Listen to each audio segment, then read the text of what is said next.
Muy bien. Desde la semana pasada estuvimos viendo con los temas de la predicación, ya entramos lo que es en el Nuevo Testamento. La semana pasada vimos el último profeta Malaquías, los últimos versículos de Malaquías y cómo lo hemos unido con el anunciamiento de Juan el Bautista. Ahora, ¿quién nos toca ver? Imagínense de quién.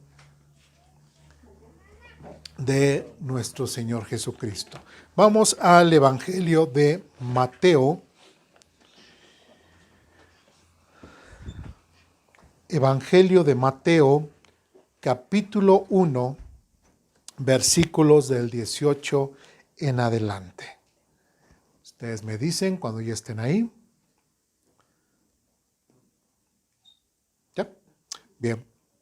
En Mateo capítulo 1, versículos 18 en adelante dice lo siguiente.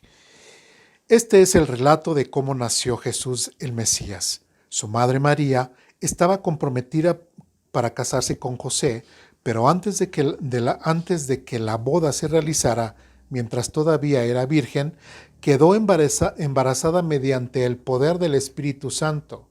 José, su prometido, era un hombre justo y no quiso avergonzarla en público. Por tanto, decidió romper el compromiso en privado. Mientras consideraba esa posibilidad, un ángel del Señor se le apareció en un sueño. José, hijo de David, le dijo el ángel, no tengas miedo de recibir a María por esposa, porque el niño que lleva dentro de ella fue concebido por el Espíritu Santo. Y tendrá un hijo, y lo llamarás Jesús, porque él salvará a su pueblo de sus pecados. Todo eso sucedió para que se cumpliera el mensaje del Señor a través de su profeta. Miren, la Virgen concebirá un niño, dará a luz un hijo y lo llamarán Emmanuel, que significa Dios está con nosotros. Cuando José despertó, hizo como el ángel del Señor le había ordenado y recibió a María por esposa. Pero no tuvo relaciones sexuales con ella hasta que nació su hijo y José le puso por nombre Jesús. Bien, ¿qué es lo que estamos viendo? El anunciamiento del Mesías a través de un ángel, ahora con José, ya con anterioridad, y bueno, no lo vimos, pero ya sabemos que Dios lo hizo, lo vemos en Lucas, que Dios le anunció a través de un ángel a María. ¿Acerca de qué?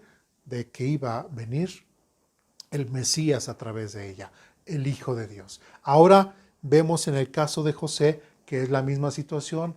Él en un sueño él estaba pensando para no avergonzarla, dejar y romper su compromiso de una forma muy, muy muy anónima, muy que nadie se entere, y pues aquí no pasó nada, por decirlo de una forma, ¿sí? Pero se le aparece este ángel y le da estas instrucciones y le dice, no tengas temor de recibirla, no le tengas temor porque realmente ella va a concebir un hijo y será el Hijo de Dios, ¿sí? Ella no te ha engañado, por decirlo de una forma, recíbela, ¿sí?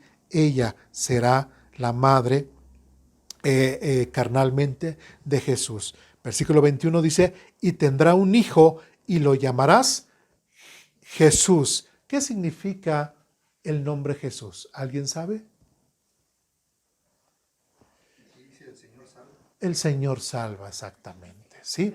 El nombre de Jesús, sí, en las notas dice, Jesús, el nombre de Jesús significa el Señor salva. Después, más adelante, vamos a entrar en un poco de controversia.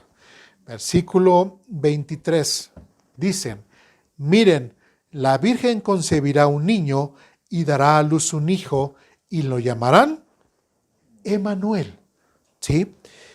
Que significa Dios está con nosotros. Y hay algunos quisquillosos, hay algunas personas o inclusive cristianos que honestamente preguntan, bueno, ¿y ahí no se estará contradiciendo la Biblia? ¿Por qué Jesús no se llamó Emmanuel? Porque desde el mismo profeta dice, y será llamado Emmanuel. Pero el ángel le dijo a José, ¿de qué nombre le iba a poner? ¿Cómo le iba a poner? Jesús. ¿sí? Y de hecho, los dos nombres representan cosas diferentes, ¿sí? Uno, Dios es el que salva, y el otro, Emmanuel, refiriéndose a que significa Dios está con nosotros. Y no solo eso, en el versículo 25 dice, pero no tuvo relaciones sexuales con ella hasta que nació su hijo, y José le puso por nombre Jesús. No le puso Emmanuel, sino le puso Jesús. Entonces, ahí habrá una contradicción en la Biblia. ¿La Biblia se contradice? Pregunto. Pues no, ¿verdad?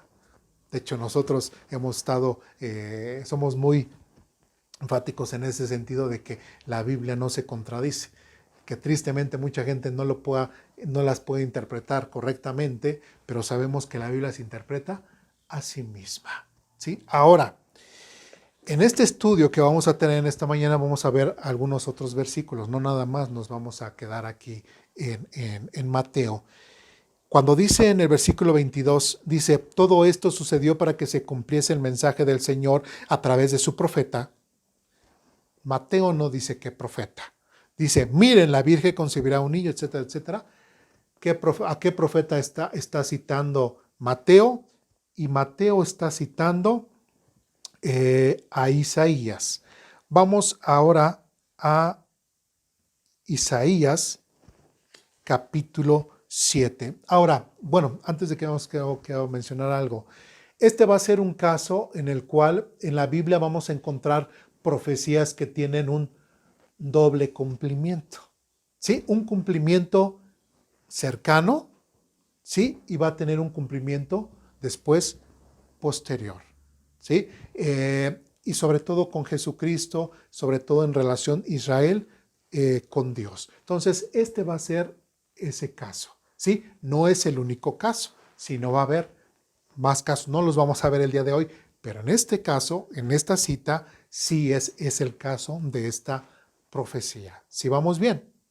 ¿Sí? A ver, ahorita en el desarrollo del estudio, pues lo vamos a ver con más claridad. ¿Sí? Ahora, Mateo nos obliga a que nos vayamos precisamente al profeta Isaías, que es precisamente la cita que está citando.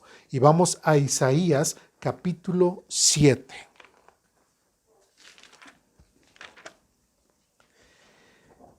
En Isaías capítulo 7, versículo 14,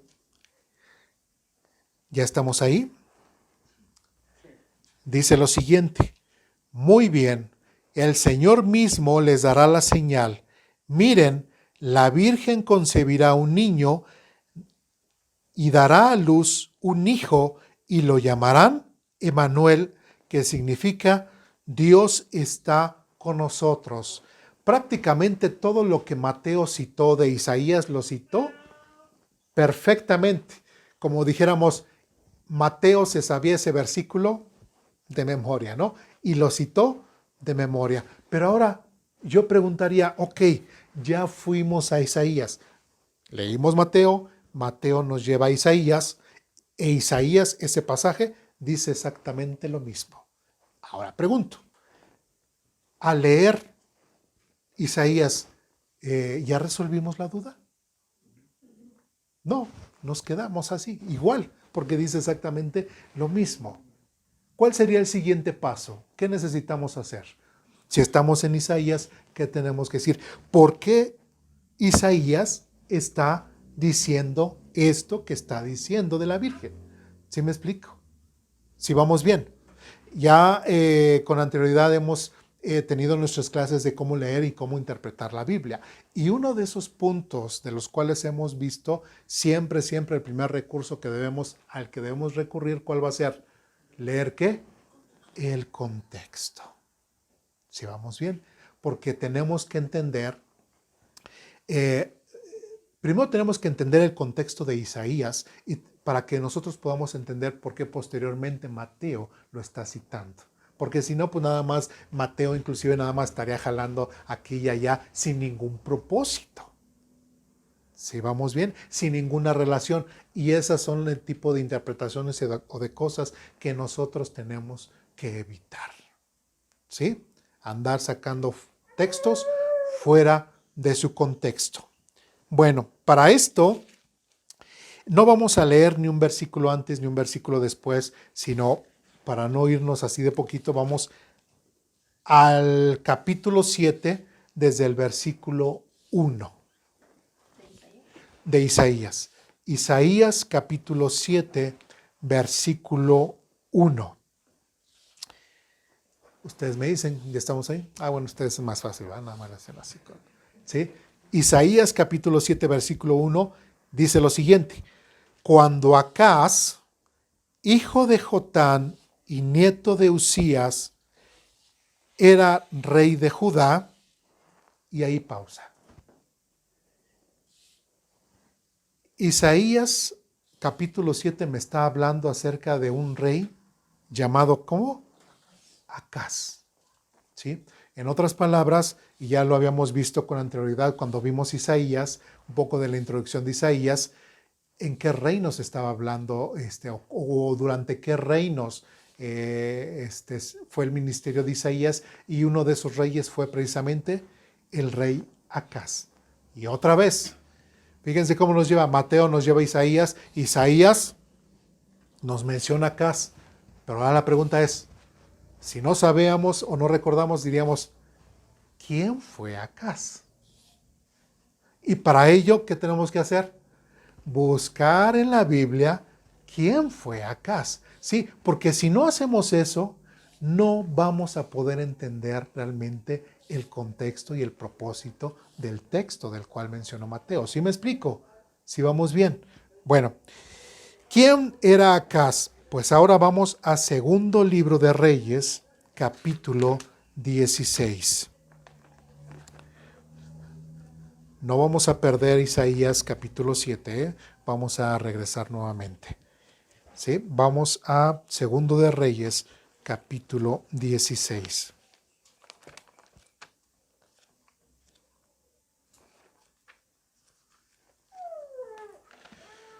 Segundo libro de Reyes, capítulo 16, versículos del 1 en adelante. Ustedes me dicen cuando ya estemos ahí. ¿Sí? Dice lo siguiente: Acaz, ya encontramos a un Acaz, hijo de Jotam, fue lo que mencionó precisamente en Isaías, capítulo 7. Entonces sí se está refiriendo al mismo rey. ¿Sí? Acaz, hijo de Jotán, comenzó a gobernar Judá durante el año 17 del reinado de Peca en Israel. ¿Esto qué quiere decir? Que estamos hablando en el periodo en el cual el pueblo de Israel estaba dividido. Si ya recordamos, Reino del Norte, por Israel, capital, Samaria. Reino del Sur, Judá, capital, Jerusalén. ¿Sí vamos bien? Entonces, Peca era el rey de Israel, el rey del norte. Y Acaz era rey o gobernador del reino del sur. ¿Sí vamos bien? Bien. Versículo 2. Acaz tenía 20 años cuando subió al trono y reinó en Jerusalén 16 años. Después, ¿qué dice? Él no hizo lo que era agradable a los ojos del Señor su Dios, como sí lo había hecho su antepasado David. En cambio, siguió el ejemplo de los reyes de Israel. ¿Quiénes eran los reyes de Israel? Pues los reyes del norte. ¿Y cómo eran los reyes del norte? Malos, alejados de la voluntad de Dios, dirigiendo a un Israel completamente cada vez más lejos de Dios. Dice, hasta sacrificó a su propio hijo en el fuego. Y si recuerdan que ya habíamos visto en parte a este rey, ¿sí? Dice, de esta manera siguió las prácticas detestables de las naciones paganas que el Señor había expulsado de la tierra del paso de los israelitas. Ofreció sacrificios y quemó incienso en los santuarios paganos, en las colinas y debajo de todo árbol frondoso. Entonces el rey de Resín de Aram y el rey de Peca de Israel subieron hacia Jerusalén para atacar. Sitiaron a Acaz, pero no pudieron vencerlo. Bueno, ahora, ¿Quién era Acaz? Vamos a resolver primero esa pregunta. ¿Quién era Acaz? ¿Un rey que bueno o malo? Malo. Si el rey era malo, y como dice aquí, que hasta hacía lo malo ante los ojos de Dios, sacrificaba cosas hacia los otros dioses de las otras naciones, inclusive se atrevió a sacrificar a uno de sus hijos. O sea, moralmente, espiritualmente, ¿cómo estaba Acaz? Mal, completamente olvidándose de Dios, del Dios de Abraham, del Dios de las promesas, del Dios de sus padres. ¿Sí? Era un rey malo. Ahora, si el rey era malo, ¿sí? Si tenía prácticas malas, pregunto, ¿cómo estaba el pueblo de Israel? Mal. ¿Sí?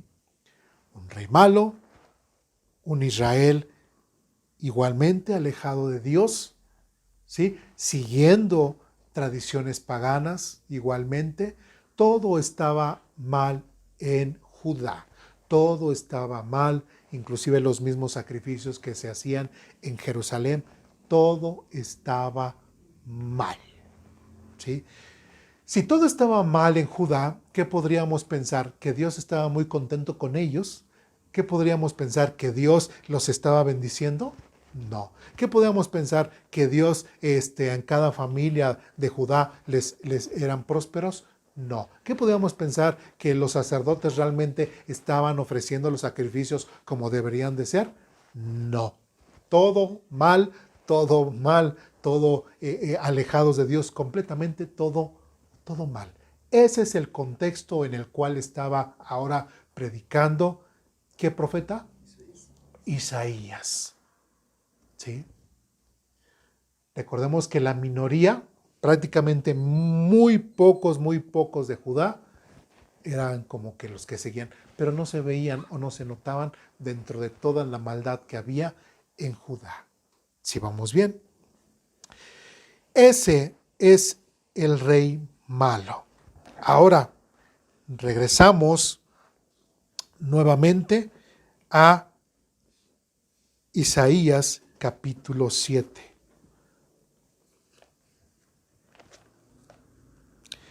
Ya recordamos, ya entendimos quién era Acaz y más o menos nos podemos dar una idea de cuál era el contexto moral, espiritual del pueblo de Israel en el tiempo o durante el reinado del rey Acaz. ¿Sí vamos bien? ¿Sí? Isaías capítulo 7, nuevamente desde el versículo 1 dice lo siguiente. Cuando Acaz, hijo de Jotán y nieto de Usías, era rey de Judá, él era rey de Judá, Resín, rey de Arán, y Peca, hijo de Remalías, rey de Israel, salieron para atacar a Jerusalén. ¿Sí? El rey del norte, ¿sí? Junto con otro rey pagano, querían que atacar al reino del sur. ¿Sí vamos bien? ¿Sí? Dice, sin embargo, no pudieron llevar a cabo su plan. Ahora, nosotros leímos en Segundo de Reyes cómo precisamente estos reyes quisieron atacar, pero dice, pero no pudieron llevar su plan a cabo, si recuerdan.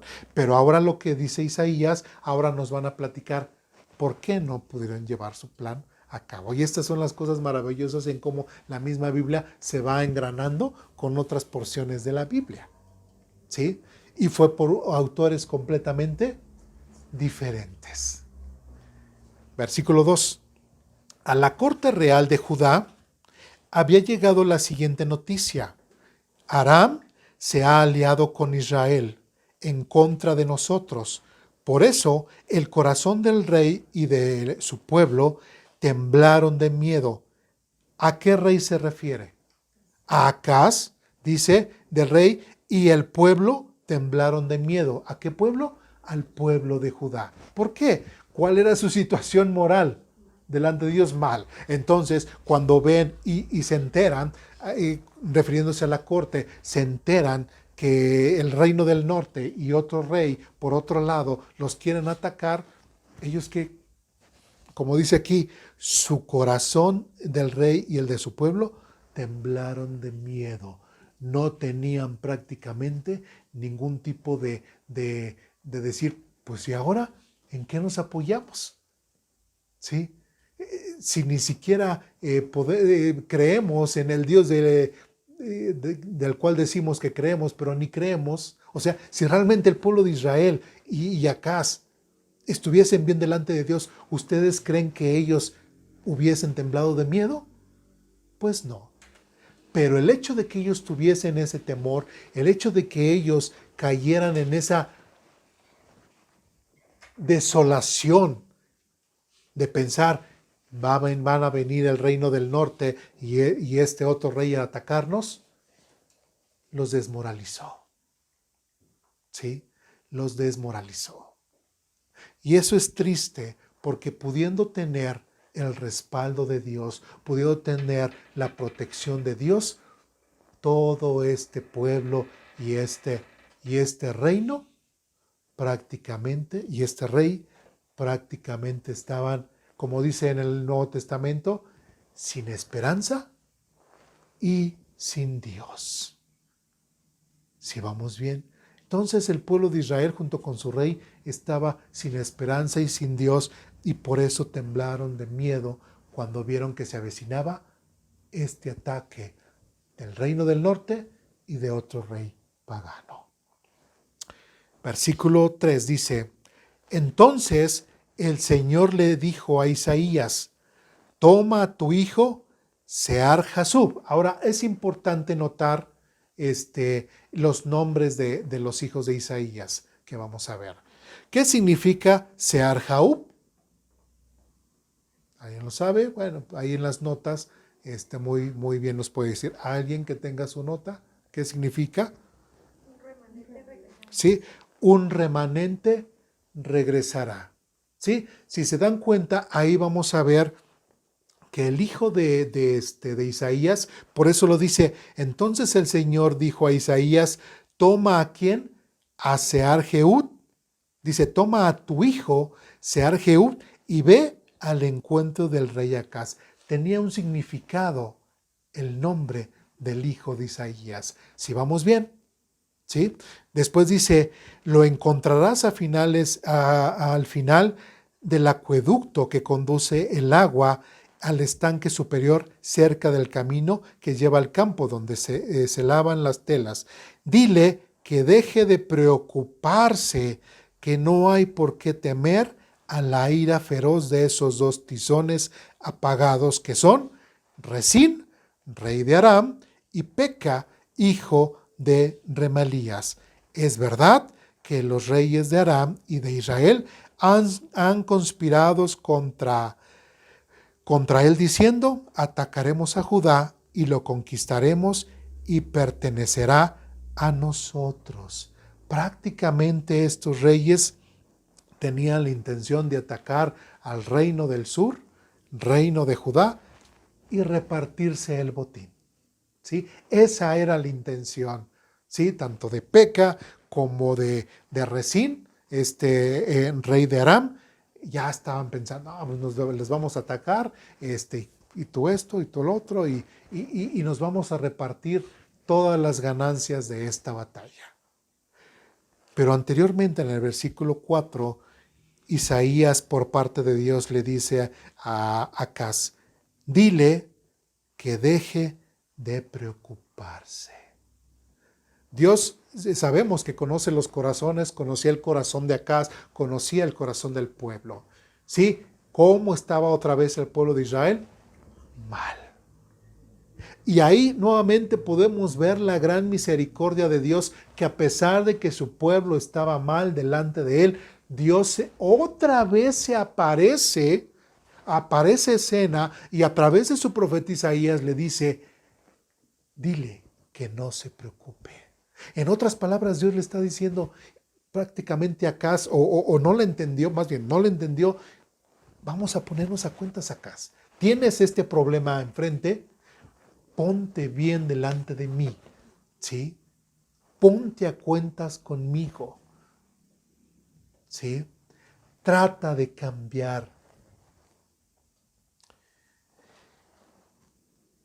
Más adelante dice, versículo 5, es verdad que los reyes de Aram y de él y de Israel han conspirado contra él diciendo, y nuevamente Dios le confirma a Acaz a través de Isaías, es cierto, el rumor es cierto, van a venir a atacarte o tienen toda la intención de atacarte.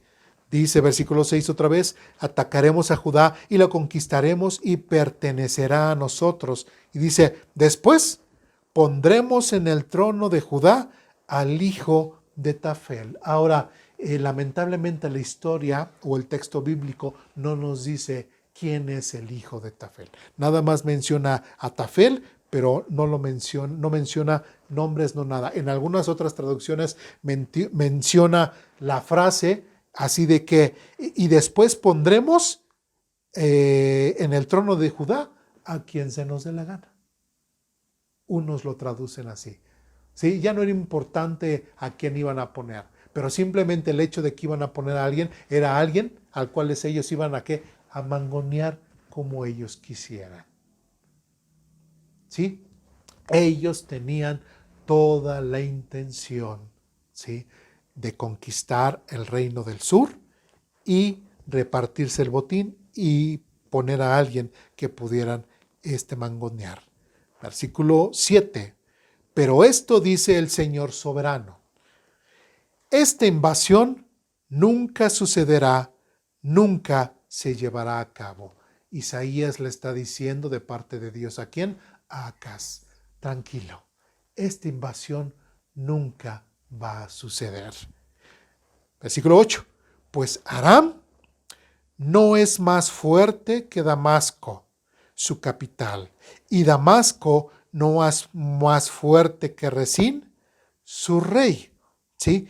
En cuanto a Israel, que es el reino del norte, dentro de 75 años será aplastado y destruido por completo. Nosotros ya sabemos lo que va a acontecer, porque ya lo hemos leído con anterioridad y la misma historia lo dice. En el caso de Aram, Dios no menciona un juicio, pero simplemente Dios está diciendo de Aram, ¿qué te preocupas de este casi pueblecillo? No es más fuerte que Damasco, su capital, y Damasco no es más fuerte que Rezín, su rey. Prácticamente este pueblecillo o este rey que se ha levantado en contra tuya es cosa insignificante. Prácticamente está diciendo Dios, ni me voy a preocupar por él, porque es cosa mínima. ¿Me expliqué? ¿Sí?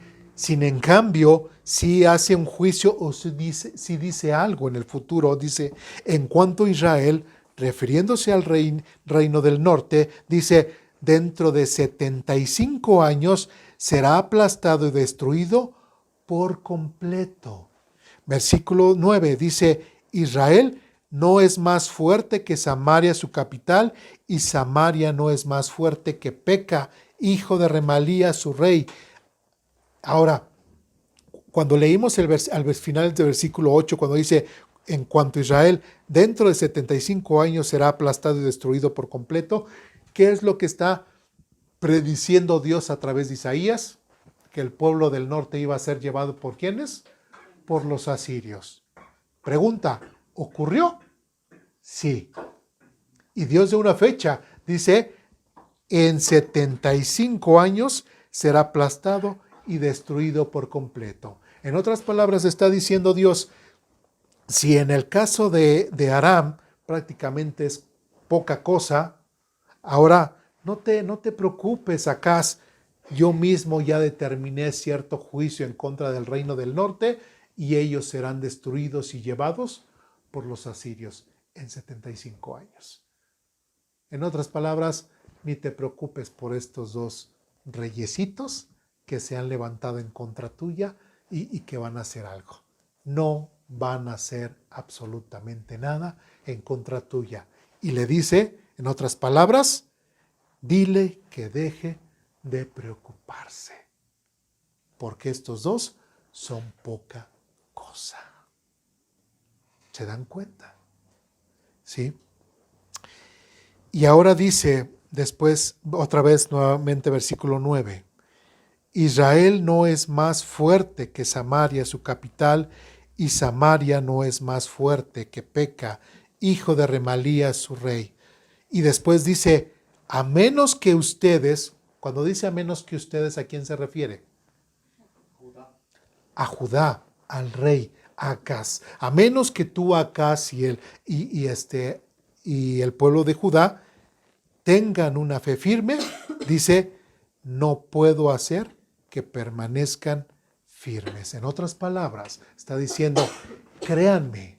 Dice, si me creen a mí, ustedes realmente estarían firmes, ¿sí? Y no les va a pasar absolutamente nada. ¿Me explico? ¿Sí? Entonces, prácticamente Isaías es instrumento de este mensaje para el rey Acaz y le dice, dile que deje de preocuparse. ¿Sí? Más tarde,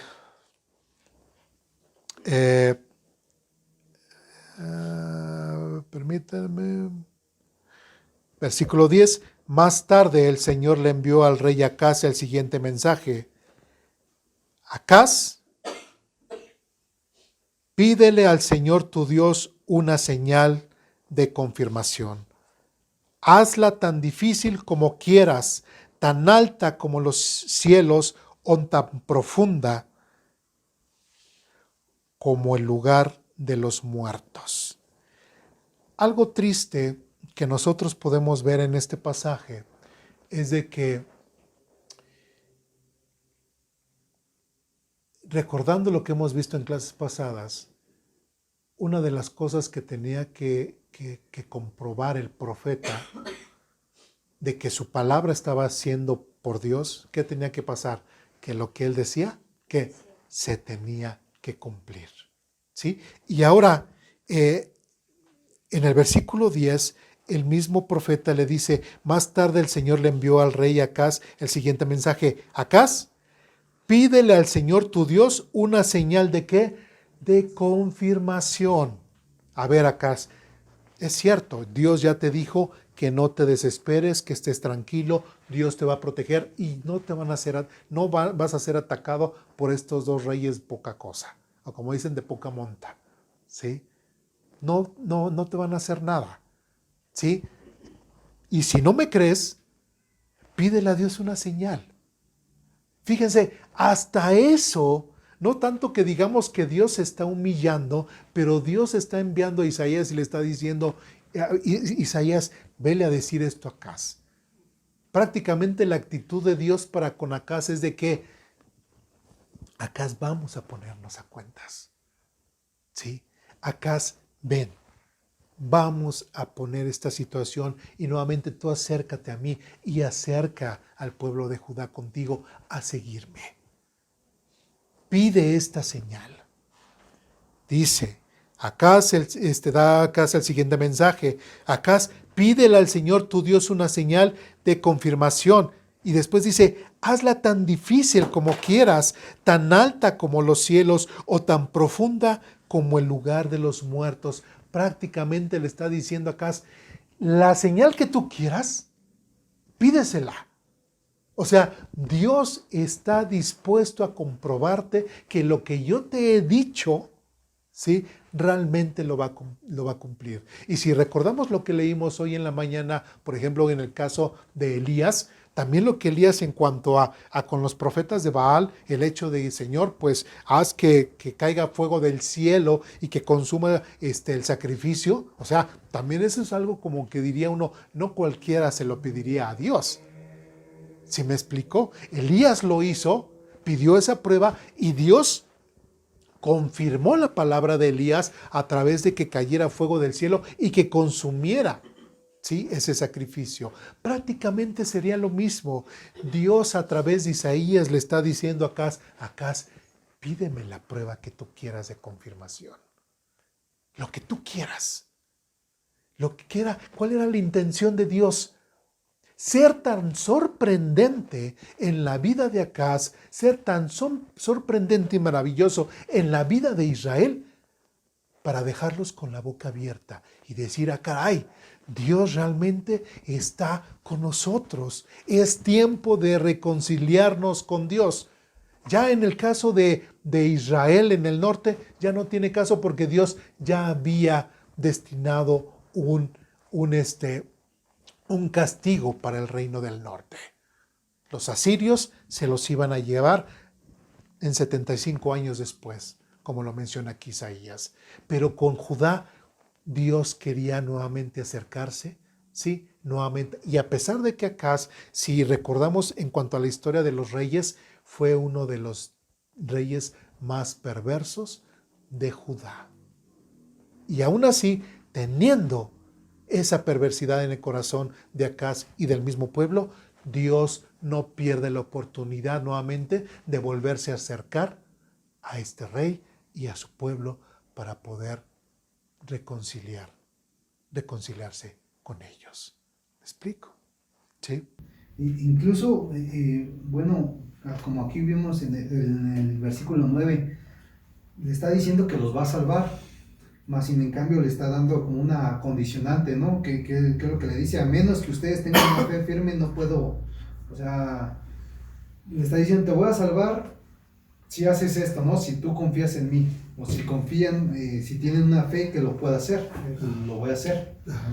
Más sin en cambio, pues como Acaz no estaba bien delante de Dios, no creía ni siquiera, me imagino que en Dios, no tenía su fe en él, no iba a tener fe en él, entonces por consiguiente Dios no iba a poder actuar. Más sin en cambio, para poder actuar, hasta le da como esta señal de te hago esta señal y lo que tú quieras, pero confía en mí para poder yo obrar. Y no contradecirse también, como lo dice en el versículo 9. Sí. Entonces, prácticamente Dios quien estaba ahí cooperando más para nuevamente tener esa buena relación, tristemente, y nosotros como humanos no lo reconocemos, pero Dios ha recibido muchos maltratos de parte, primeramente de Israel y después de nosotros. Dios siempre trata de acercarse con nosotros y que nosotros podamos estar bien con Él. ¿Sí? El pueblo de Israel ha rechazado muchas veces a Dios y nosotros también como gentiles también le hemos rechazado. Y aún como hijos de Dios también hemos tenido muchas oportunidades en las cuales le hemos dicho a Dios, no Señor, o todavía no.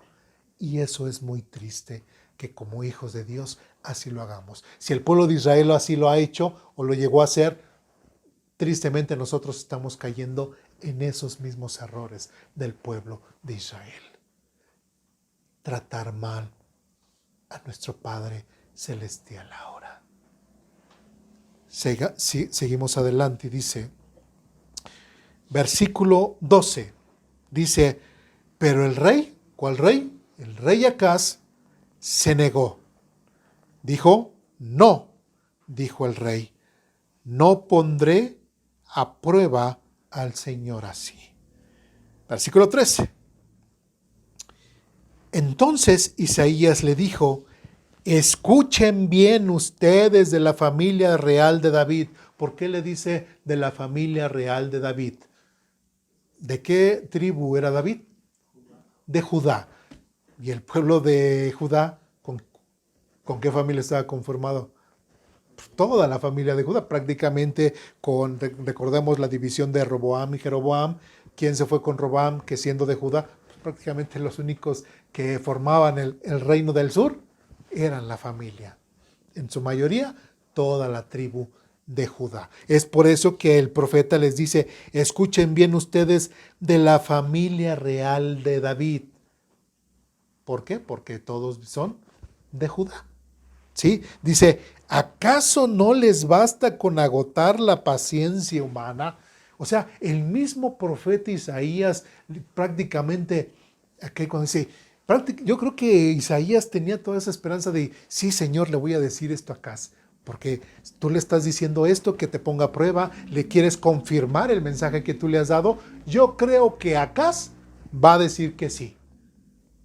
Viene Isaías con Acaz y Acaz simplemente con la mano en la cintura dijo, pues no.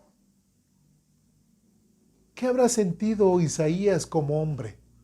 Desesperación, muy bonito, bien, Acaz. No, es por eso que aquí dice, escuchen bien ustedes, la familia real de David, ¿acaso no les basta con agotar la paciencia humana? Porque Isaías lo estaba diciendo, a ver, o sea, en serio, ¿no se dan cuenta?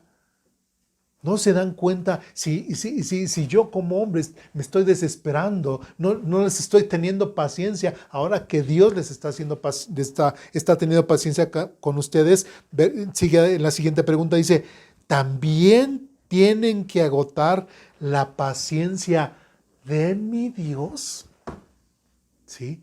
No solamente, a ver acá, no solamente te estás comportando fuera de lo común como hombre, sino que a Dios le estás terminando con la paciencia de Dios. Y Dios tan paciente que se acercó contigo, Dios con toda paciencia y hasta con todo amor y con toda misericordia se acercó a ti, Acaz, a pesar de que eres una porquería de rey, ¿sí? Y a pesar de que el pueblo de Israel también estaban en su moral, en su espiritual, peleando en contra de Dios, Dios se acercó con paciencia y aún así ustedes con su orgullo, con su altivez, dicen, no, ¿qué les está ocurriendo? ¿Qué les está pasando?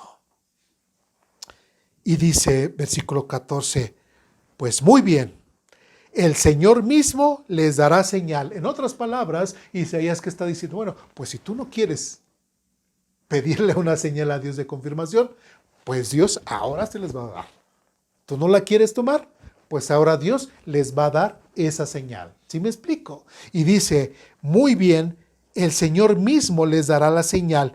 Miren, la Virgen concebirá un niño y dará a luz un hijo y lo llamarán Emmanuel, que significa Dios está con nosotros. Ahora, si nosotros observamos, recordemos cuál fue el nombre del primer hijo de Isaías.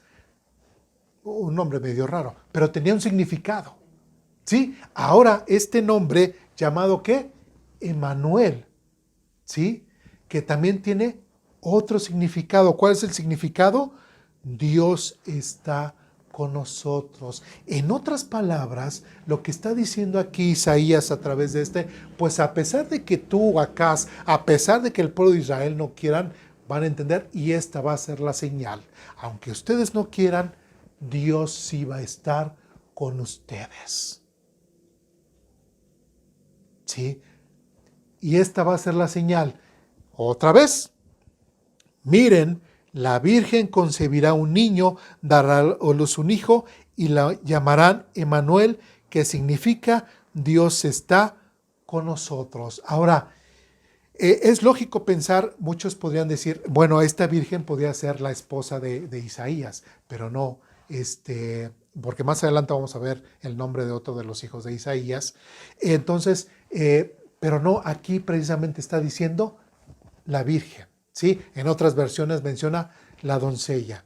Ahora no puede ser la esposa de Isaías porque previamente ya había tenido un hijo, ¿sí? Se llamaría virgen o doncella si fuese el primer hijo, pero no lo es. Entonces, prácticamente no sabemos a qué virgen o a qué mujer se estaría refiriendo, ¿sí? Pero aquí lo que quiero poner en contexto es de que los nombres de Isaías tenían un propósito como mensaje hacia el pueblo de Israel. ¿Sí vamos bien?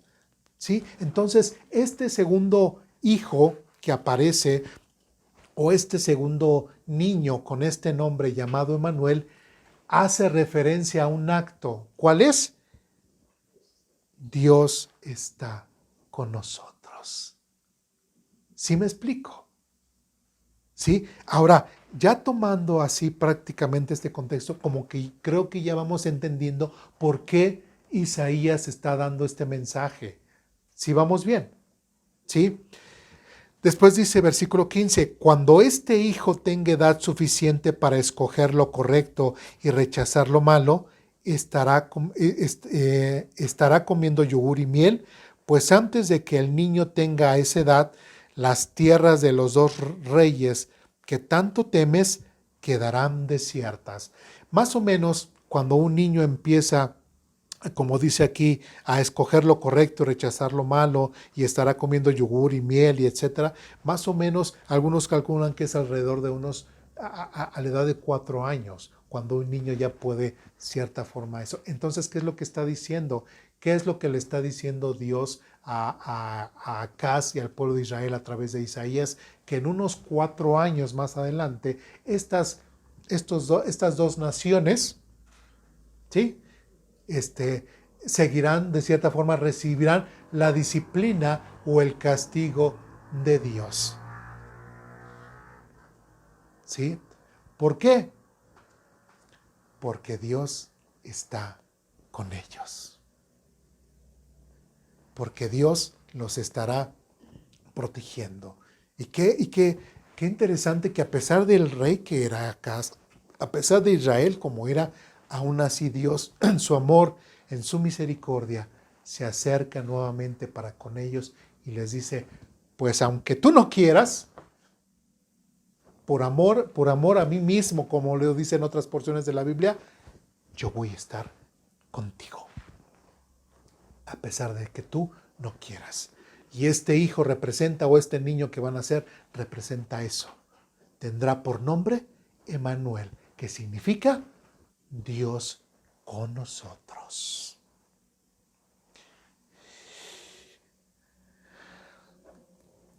Versículo 17. Dice, luego el Señor hará venir sobre ti, sobre tu nación y sobre tu familia, hechos como nunca hubo desde que Israel se separó de Judá. Pondrá al rey de Asiria en tu contra. En ese día el Señor llamará con un silbido al ejército del sur de Egipto y al ejército de Asiria. Ellos te rodearán como un enjambre de moscas o abejas. Vendrán en inmensas multitudes y se establecerán en las regiones fértiles y también en los valles desolados, en las cuevas y en los lugares llenos de espinos.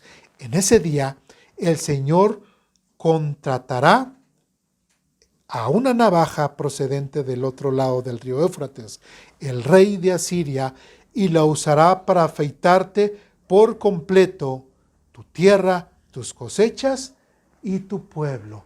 No solamente a los pequeños reyes que querían gobernarte, sino también ahora a ti.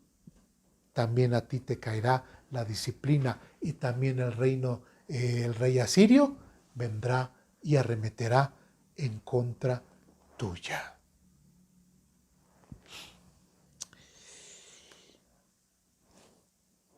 Algo interesante, aquí dudas, preguntas, comentarios de aquí. Seguimos leyendo en el capítulo 8, de ahí nos saltamos al capítulo 8, versículo 1 en adelante, dice lo siguiente. Luego el Señor me dijo, haz un letrero grande y escribe con claridad el siguiente nombre: Mahaer Salal Haz-Baz. Les pedí al sacerdote Urías y a Azarías, hijo de Jeberequías, ambos conocidos como hombres honrados, que fueran testigos de lo que yo hacía. Versículo 3. Después me acosté con mi esposa y ella quedó embarazada y dio a luz un hijo, y el Señor me dijo, ponle por nombre Mahaer Salal Haz-Baz. Pues antes de que este hijo tenga edad suficiente para decir papá o mamá, el rey de Asiria se llevará la abundancia de Damasco y las riquezas de Samaria. ¿Cuál es? Refiriéndose dice, y el rey de Asiria se llevará la abundancia de Damasco, refiriéndose al rey Resín, ¿sí? Y las riquezas de Samaria, refiriéndose al rey Peca, lo que es el rey de Israel. Pero se dan cuenta cómo ahora los hijos de Isaías, también sus nombres tienen algo profético. Se dan cuenta, ¿sí? Desde el primero, cuando fue y le dijo, ve con Acaz y menciónale esto, pues que no se preocupe. Después, con el de Emanuel, Dios está con nosotros, y después con Mahael Salar Hasbat, ¿qué es lo que significa? Dice, rápido para saquear y rápido para llevar. ¿Por qué? Porque el reino asirio iba a venir, iba a saquear y se iba a llevar precisamente todo lo de esos reyes. Entonces, tiene un porqué. ¿Sí me expliqué? ¿Sí? Entonces, el nombre de Manuel no es en sí un nombre propio, si se dan cuenta, sino es un nombre que simboliza un acontecimiento de Dios. Si vamos bien, si me estoy explicando. ¿Sí? Entonces, aquí nuevamente, Isaías, inclusive versículo 3 del capítulo 8 dice, después me acosté con mi esposa y ella quedó embarazada. Ya todo estaba planeado. Y de hecho, desde antes de que Isaías se acostara con su esposa y que concibiera, él anteriormente dice, y escribe con claridad el siguiente nombre, que es Mahael Salat Hasbaz. Imagínense ponerle así un nombre, estaría complicado, ¿verdad? Ponerle así un hijo. Entonces, ¿y qué fue lo que dijo? Les pedí al sacerdote Urías y Zacarías, hijo de Berequías, ambos conocidos como, otra vez volvemos a la misma consistencia de Dios. Dios no hace las cosas en secreto. Dios no hace las cosas así de que a Dios le gusta, pues que se note lo que él hace. Entonces, si Dios le había dicho a Isaías que escribiera este nombre y le estaba diciendo a estas personas que eran honestas y todo, y las puso como testigos, ¿sí? Porque realmente Isaías no podía tener ¿cómo decirlo? Bueno, sí, la certeza o el control de decir, ahora sí voy a estar con mi esposa y vamos a tener hijos. Voy a estar con mi esposa, no vamos a tener hijos. O sea, ellos no podrían saberlo. ¿Sí? Entonces, Isaías dijo, bueno, vamos a poner este nombre y ustedes sean testigos. ¿Y qué pasó? Después Isaías se acercó, como dice versión 60, ¿no? Conoció a su esposa. No, tuvo relaciones sexuales con su esposa, ¿sí? Y concibieron y tuvieron este hijo. ¿Qué es lo que nos está diciendo nuevamente? Que el hecho de que naciera este hijo con este nombre que significaba esto es la confirmación de ¿qué? De la palabra de Dios a través del profeta Isaías. Ahora podemos preguntar, ¿por qué el profeta Isaías, por qué el libro de Isaías está y es parte de la Biblia? Porque el mismo libro lo confirma, o el mismo pueblo de Israel han confirmado que Dios obró a través del profeta Isaías e hizo cosas que se cumplieron. ¿Sí me explico? Entonces tenemos toda la confianza de que el libro de Isaías es completamente inspirado por Dios. ¿Sí me explico? Pregunta, hermano. Entonces, Dios les confirmó dos veces. Una vez con la joven que iba a tener el hijo, y después con el propio hijo de Isaías, la misma situación les confirmó. Ajá. Sí, así es. Y uno en el cual que Dios estaría con ellos. ¿Sí? Y el otro, pero a pesar de la situación, Dios estaría con ellos. ¿Sí? Porque eso significaba Emanuel. Pero también en el caso de Mahael Salar Hasbat, pues es, en cuanto al saqueo, no es meramente para el pueblo de Judá, sino es para el pueblo de Israel y para el otro rey. ¿Sí? Porque iban a ser saqueados. Por eso le decía, no te preocupes, esos no te van a hacer. Pero sí vas a tener una disciplina también por el mismo rey asirio. Y más adelante vamos a ver qué es lo que va a ocurrir. ¿Sí? Dice, pues antes de que este hijo tenga edad suficiente para salir, para decir papá o mamá, el rey de Asiria se llevará la abundancia de Damasco y las riquezas de Samaria. ¿Sí? Entonces, el hijo de Isaías también representaba el saqueo de Asiria hacia estas dos naciones. Ahora, sí saben lo que es la palabra utopía. Utopía es algo que uno puede pensar y creer, pero pues que no se cumple, ¿no? Versículo 5 dice lo siguiente. Entonces el Señor volvió a hablar conmigo y me dijo, ¿quién es conmigo? Isaías, ¿sí? Entonces el Señor volvió a hablar conmigo y me dijo, mi cuidado del pueblo de Judá es como el delicado fluir de las aguas de Siloé. Otra vez vemos esta actitud de Dios para con su pueblo Judá. ¿Cuál era?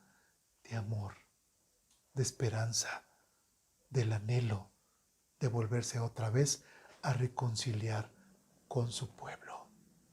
¿Sí? ¿Por qué? Está pendiente todavía ese Emmanuel, ese Dios con nosotros. Es parte de esa emoción de Dios. Pero después que dice, pero ellos lo han rechazado. Ese anhelo, ese cuidado que Dios tiene para Judá, mismo Dios se da cuenta que el mismo pueblo de Israel lo rechaza. ¿Sí? Dios siempre que conoce los corazones, siempre supo que su pueblo Israel no era honesto ni sincero con él. Y es triste. Muchas veces hemos visto al pueblo de Israel para Dios representado como una mujer.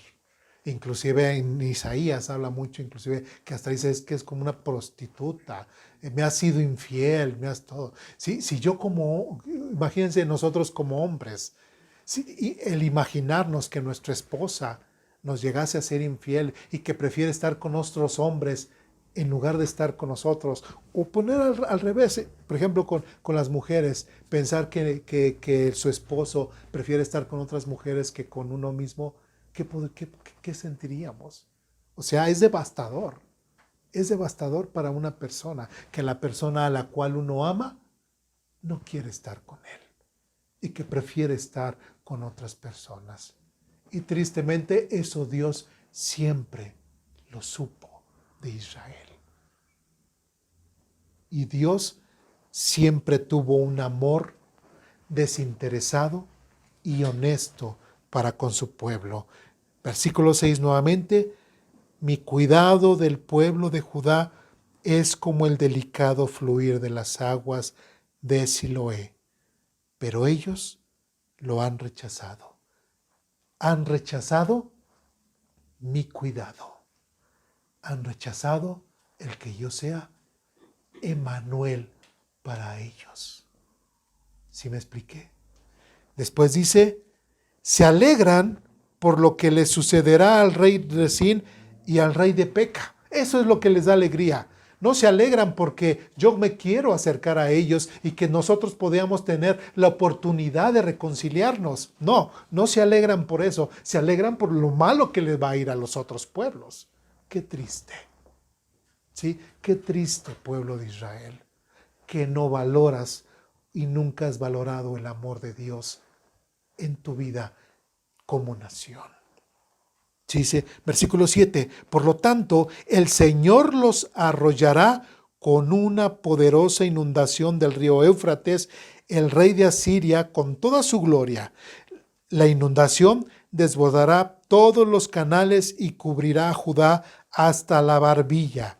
Extenderá sus alas y sumergirá a su tierra en un extremo al otro. Y después dice otra vez, oh Emmanuel, otra vez Dios con nosotros.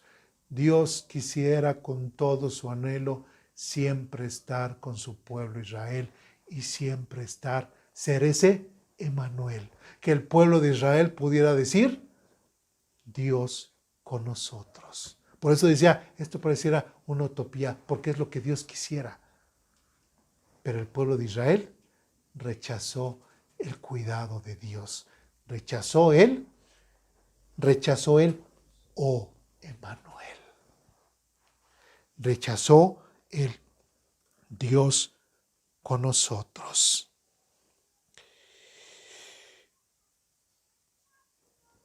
Ahora vamos. ¿Dudas, preguntas, comentarios hasta aquí? No. Vamos al segundo libro de Crónicas. No vamos a regresar a Reyes. Ahora vamos al segundo libro de Crónicas. El segundo libro de Crónicas, capítulo 28.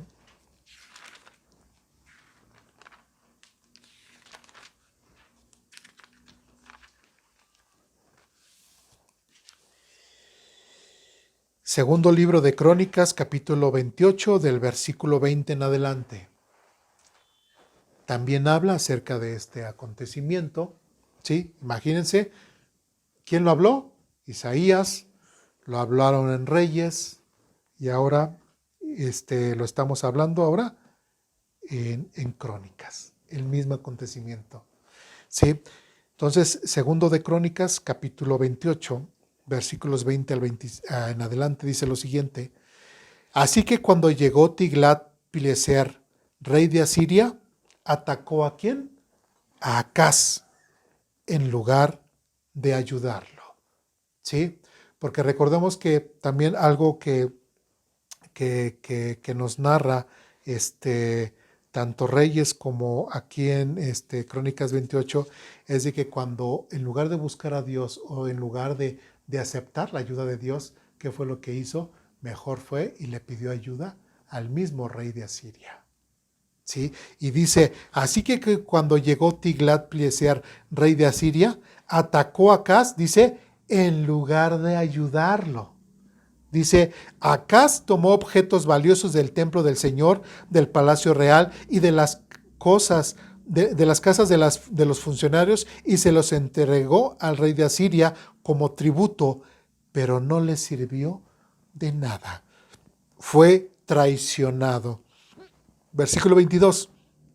Aún durante este tiempo de dificultades, el rey Acaz siguió rechazando al Señor. ¿Sí? Dios quería ser Emanuel con Acaz, ser Emanuel con el pueblo de Israel, pero Acaz siguió rechazando al Señor.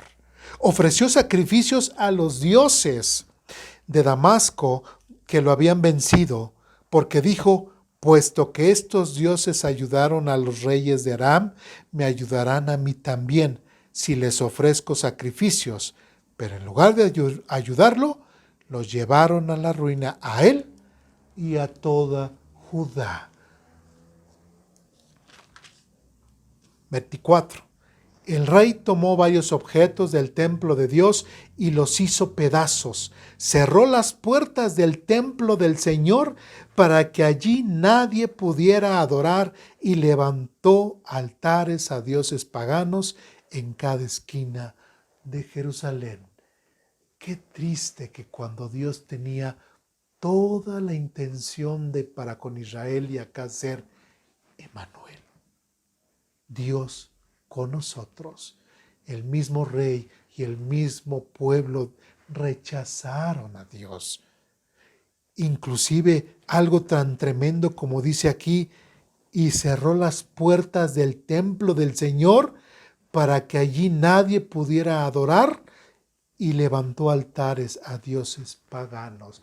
Prácticamente suspendió la adoración en el templo. Y si había alguna persona que quisiera buscar a Dios, no lo podía hacer.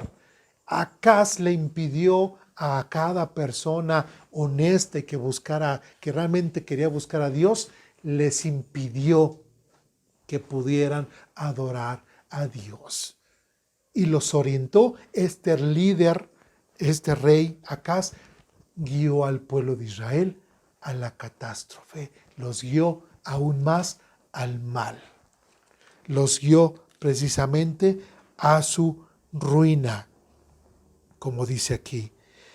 Versículo 25, construyó santuarios paganos en todas las ciudades de Judá para ofrecer sacrificios a otros dioses. De esa manera provocó el enojo del Señor, Dios de sus antepasados.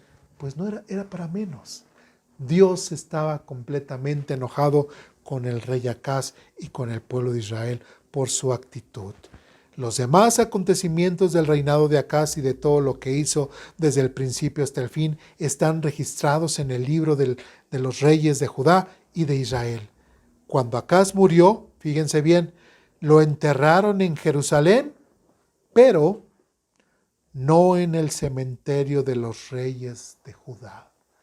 Prácticamente podemos decir que el mismo pueblo de Israel se dio cuenta de que este rey no se merecía estar en el cementerio donde estaban todos los demás reyes, prácticamente desde David o desde Saúl en adelante.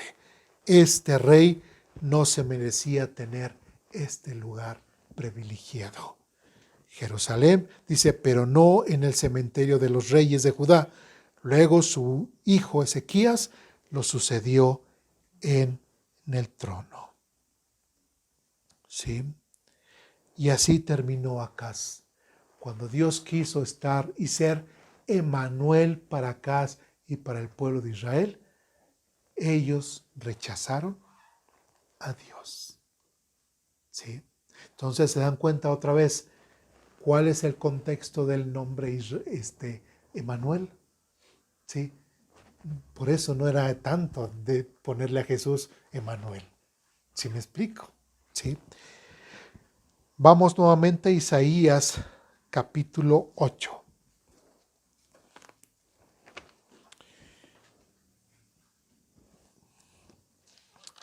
En Isaías capítulo 8, del 11 en adelante,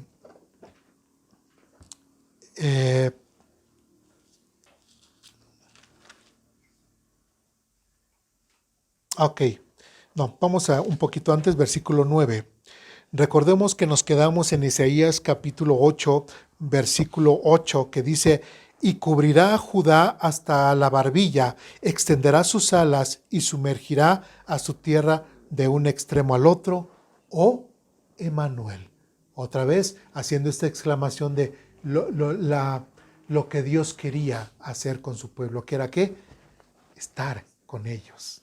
Y que el pueblo de Israel dijera: Dios con nosotros. Versículo 9 dice: reúnanse naciones y llénense de terror, escuchen todos ustedes tierras lejanas, prepárense para la batalla, pero serán aplastadas. Sí, prepárense para la batalla, pero serán aplastadas. Convoquen a sus asambleas de guerra, pero no les servirán de nada. Desarrollen sus estrategias, pero no tendrán éxito, porque Dios está con nosotros. Nuevamente, porque Dios es Emmanuel con nosotros. Por eso decía, es una utopía. ¿Por qué? Porque era lo que Dios quería, pero lo que el pueblo de Israel y el mismo Acaz simplemente no les interesó tener. Tristemente. Y ahora sí vamos al versículo 11. Como es después de esto, lógicamente algo tiene que pasar en la forma de pensar, en la forma de sentir del profeta Isaías. Porque también el profeta Isaías, si Acaz cerró el mismo templo para adoración, ¿Isaías sí lo podía hacer? Tampoco. Isaías también era parte del pueblo de Israel. Isaías también iba y ofrecía sus sacrificios, porque él también era judío, ¿sí? Junto con los otros profetas contemporáneos a Isaías, ¿sí? Entonces, no podía hacer eso. Pero ¿qué pasó? En el versículo 11 dice: el Señor me dio una firme advertencia. ¿A quién le dijo? ¿Dios a quién? A Isaías.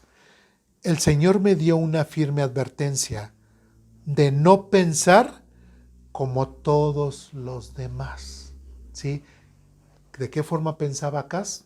Mal, todo en contra de Dios. ¿Cómo pensaba en la mayoría del pueblo de Israel? Pues mal, completamente alejados de Dios.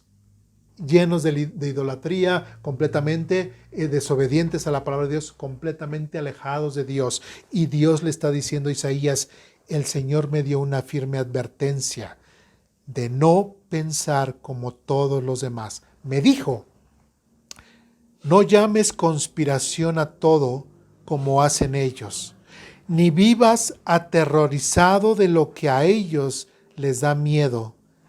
Ten por santo en tu vida al Señor de los ejércitos celestiales.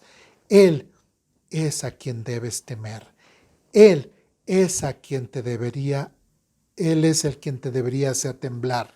Él te mantendrá seguro.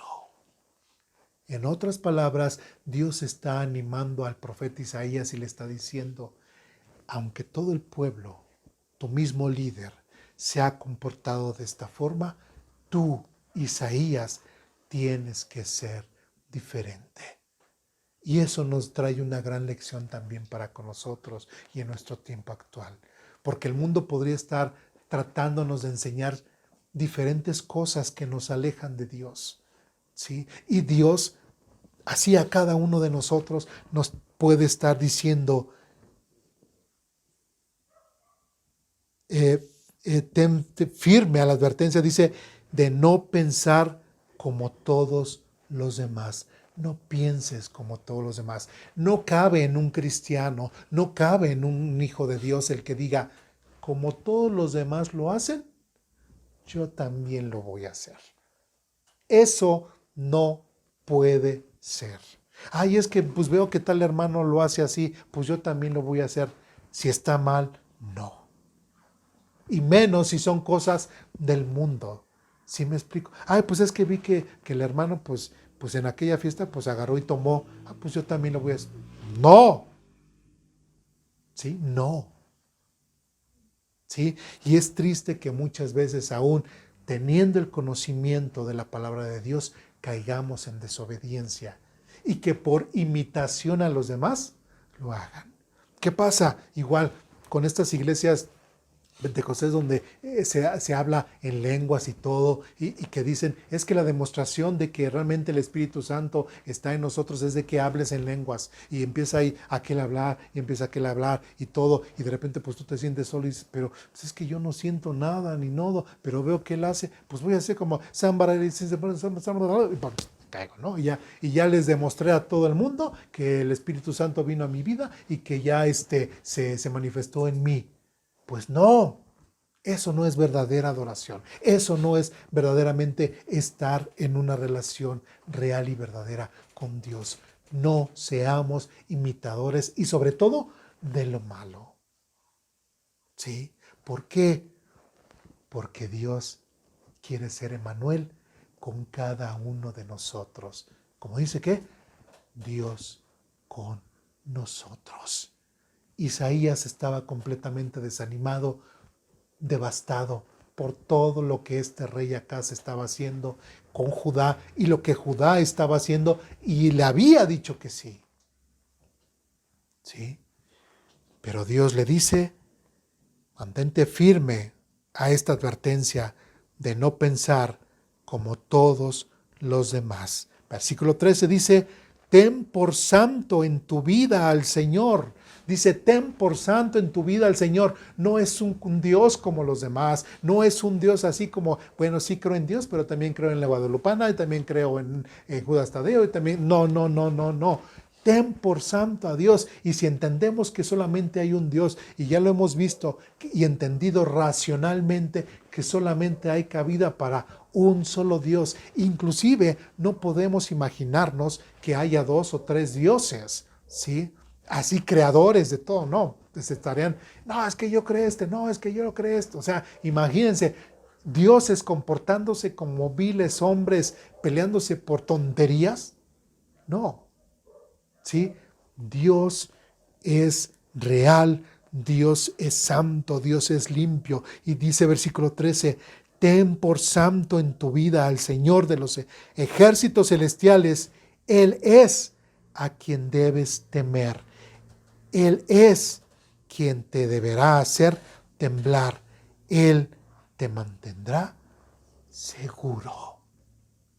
solamente Él. En otras palabras, Dios que sea Emmanuel en tu vida. Regresamos a Mateo, capítulo 1, versículo 22.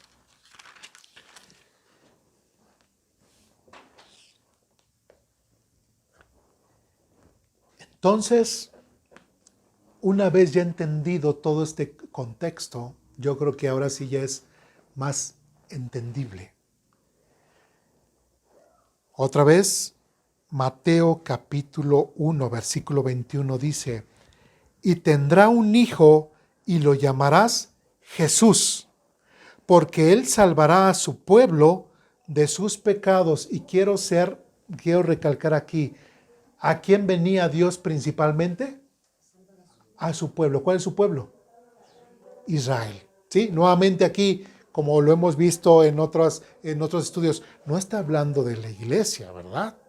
Si entendemos aquí Dios está hablando y directamente está diciendo a su pueblo, ¿sí? Como dicen, para que no nos adjudiquemos cosas que ahorita no. Ahorita sí podemos entender, pero ahorita no es el tema. Pero entendamos que ahorita, hasta lo que dice Mateo, lo principal era que, porque Él salvará a su pueblo de sus pecados. ¿Cuál es el propósito? Salvar a su pueblo de sus pecados. Todo esto sucedió para que se cumpliese el mensaje del Señor a través del profeta. Fíjense muy bien, dice, todo esto sucedió para que se cumpliera el mensaje del Señor a través del profeta. Ahora, si nosotros recordamos, espiritualmente, moralmente, cómo estaba el pueblo de Israel en el tiempo de Jesús. La semana pasada hablamos acerca del profeta Malaquías y cómo estaba. Recordemos que Malaquías predicó después de 100 años de Zacarías, ¿sí? Que ellos animaban para la reconstrucción del templo y todo. 100 años pasaron y cómo resultó durante esos 100 años. ¿Cómo nos dice Malaquías que estaba el pueblo de Israel? Otra vez mal.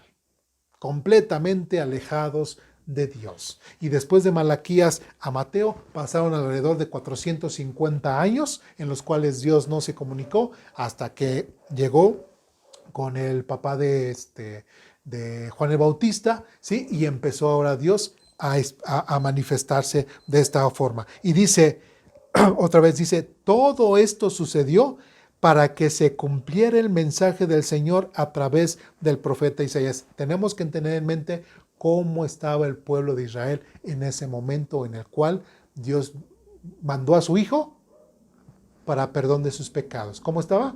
Mal. ¿Cuál era su intención? Perdonarle sus pecados. Para que se cumpliera, como dice, miren, la Virgen concebirá un niño y dará a luz un hijo y lo llamarán por nombre Emmanuel. Ahora sí, ¿qué era lo que comenté en un principio? Esta es una de las profecías que tiene un doble cumplimiento, porque en Isaías tuvo ¿qué? Un primer cumplimiento, pero Mateo está mencionando un segundo cumplimiento. ¿En quién? Ahora, ¿quién era esa virgen? María. ¿Sí? Fue virgen y fue la que concibió ¿a quién? A Jesús. Y ahora este niño dice, y dará a luz y lo llamarán Emmanuel, que significa Dios está con nosotros.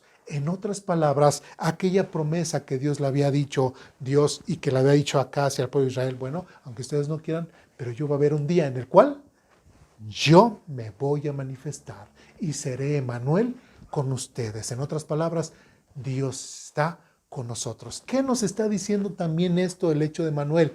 Que el mismo Dios se hizo carne, se hizo hombre, ¿sí? Y que este Jesús es el mismo, el cual es Dios y se hizo hombre, y el cual es Dios. No es cualquier Jesucito Pérez o Jesús López, no, es Jesús el Mesías, Dios hecho hombre. Entonces dice, miren, la Virgen concebirá un niño y dará a luz un hijo y lo llamarán Emmanuel, que esto significa Dios está con nosotros. Entonces, la semana pasada también veíamos que el hecho de que Juan el Bautista preparara la venida del Señor, ¿qué era lo que iba a acontecer después de la preparación? El Señor iba a establecer su reino. ¿sí? Y que gracias a que el Señor no ha venido y a establecer su reino, está este periodo de gracia en el cual le agradecemos infinitamente a Dios que no haya venido todavía, porque si no, muchos de nosotros no seríamos salvos a la fecha. Y es por eso que era importante que Dios viniera. Por eso aquí dice que sea Emmanuel, que sea Dios con nosotros, ¿para que qué? Para que Él pueda salvar a su pueblo de su pecado. ¿Sí me explico? Tenía que ser Jesús el sacrificio para que todos pudiésemos tener la salvación a través de Él. ¿Y cuál es el contexto? Por eso era importante ver el contexto de este texto. ¿Cómo estaba el contexto? Otra vez lo repito, del pueblo de Israel con Acaz, mal. ¿Sí? Y por eso para mí fue importante que viéramos todas las atrocidades que Acaz había hecho en su vida. ¿Por qué? Porque muchas personas se acercan a Dios y dicen, es que yo he sido tan malo que no me puedo acercar a Dios. No creo que seas más malo que Acaz, la verdad. No creo que seas más malo, inclusive has sacrificado a uno de tus hijos ante una deidad. Ay, no, ¿cómo crees que voy a hacer eso? Ah, pues bueno, Dios estuvo dispuesto a perdonar a un hombre por ese acontecimiento. ¿Sí? No, tú has en algún lado, en algún momento alguna iglesia la has cerrado para que la gente no vaya y se congregue y que adore a Dios. No, pues tampoco, menos. Bueno, ese hombre acá sí lo ha hecho. Y Dios estuvo dispuesto a hacerlo. ¿Sí? Entonces, prácticamente la gente debe de entender que no hay pecado más grande que Dios no pueda perdonar. No hay cosa más atroz en la cual Dios no pueda perdonar. Por eso es que no hay pecados chicos, no hay pecados grandes. Todo es pecado. ¿Sí? Y todo Dios lo puede perdonar, como decíamos, si realmente dejas que Dios se acerque a ti. Si realmente dejas que Dios sea Emmanuel en tu vida y que Dios esté contigo y que haga lo siguiente, ¿cuál es? Que a través de Jesús Dios te dé la salvación. Porque eso significa Jesús. El Señor salva. ¿Sí? Entonces, entendimos por qué Jesús no pudo haberse llamado Emmanuel. ¿Sí? Entendemos por qué Jesús simplemente se llamó Jesús y ya. La Biblia no se contradice. Sí, creo que también es importante, hermano, aquí señalar, porque bueno, estos versículos o esta profecía es muy debatida, incluso por, ¿cómo se llama? De ahí se agarran los propios judíos, ¿no? A contradecir o a dar a entender que está mal, o que Jesús no pudo ser este Manuel. Pero ya viéndolo de esta forma, en sí, la profecía es Emmanuel, es que Dios iba a estar con nosotros, bueno, con su pueblo, ¿no?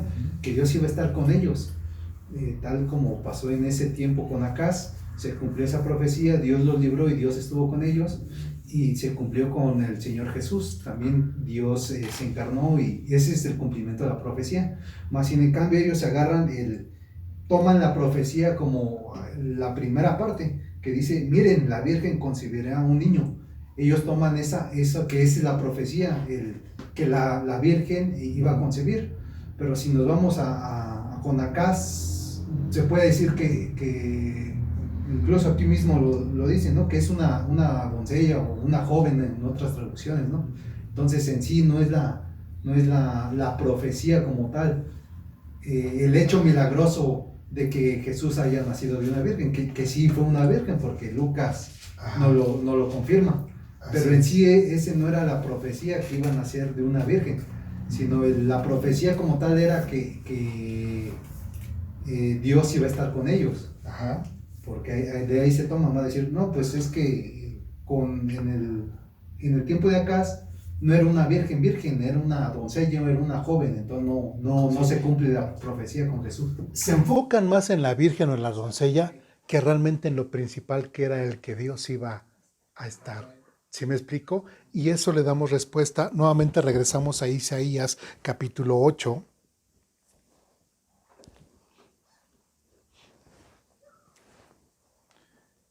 Ustedes me dicen cuando estén ahí.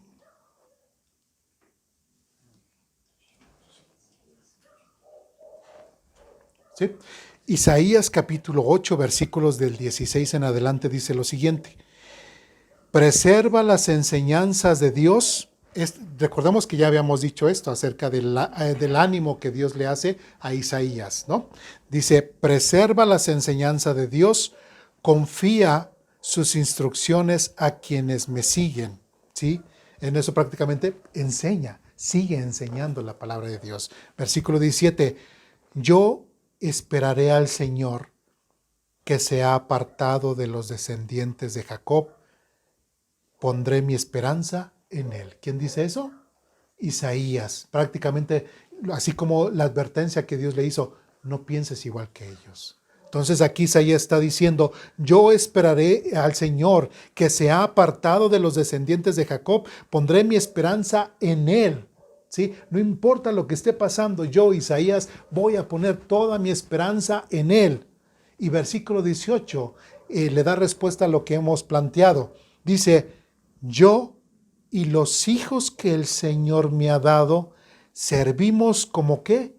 Como señales y advertencias a Israel de parte del Señor de los ejércitos celestiales, quien habita en su templo en el monte Sión.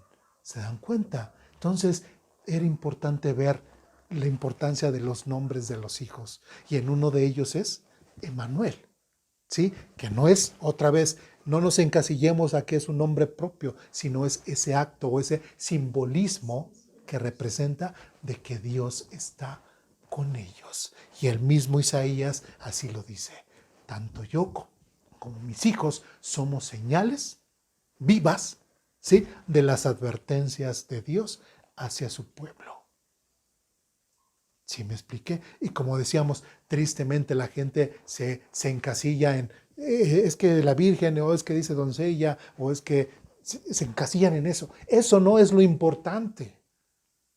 ¿Sí? Lo importante era quién iba a venir a través de esta persona. ¿Sí? Y en este caso la importancia cae en Señor Jesús, que salvará a su pueblo de sus pecados y que representará la presencia de Dios en su pueblo, Emmanuel. ¿Sí? ¿Dudas, preguntas, comentarios, reclamaciones?